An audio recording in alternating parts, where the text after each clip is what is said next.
മോൾ അംഗനവാടി പോണേ. അച്ഛമ്മനെ ശല്യപ്പെടുത്താൻ പാടില്ല കേട്ടാ. അമ്മ പോയിട്ട് വേഗം വരേ. ടാറ്റാ. അയ്യോ കൊട എടുത്തിട്ടില്ലല്ലോ. അമ്മ പോട്ടെ.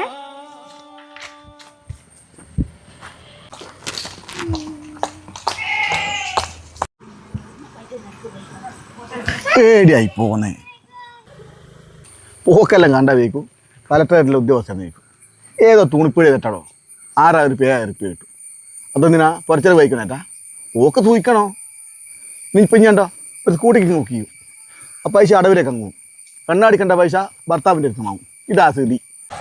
ഇതൊരു കാര്യം മനസ്സിലാക്കണം. എല്ലാ സ്ത്രീകളെയും അങ്ങനെ അടച്ചാക്ഷേപിക്കാറ്. ജീവിത സാഹചര്യം കൊണ്ട് ജോലിക്ക് പോകുന്ന സ്ത്രീകളുമുണ്ട്. ചിലപ്പോൾ ഇനി പറഞ്ഞ പോലെ സൂഹിക്കാൻ വേണ്ടി പോകുന്ന ആൾക്കാരും ഉണ്ടാവും. എന്തിനു വേണ്ടി ജോലിക്ക് പോകുന്ന സ്ത്രീകളായാലും രാവിലെ അവരെ അടുക്കള മുതൽ ജോലി സ്ഥലം വരെയും തിരിച്ച് വീട് വരെയും അവരൊപ്പം ഒന്ന് ഓടി നോക്കണം. അപ്പം മനസ്സിലാവും അവർ സൂഹിക്കാനാണോ ജീവിത സാഹചര്യം കൊണ്ടാണോ രാവിലെ എന്തെങ്കിലും ഒരു പണിക്കെണ്ണീറ്റ് ഓടുന്നതെന്നുള്ളത്.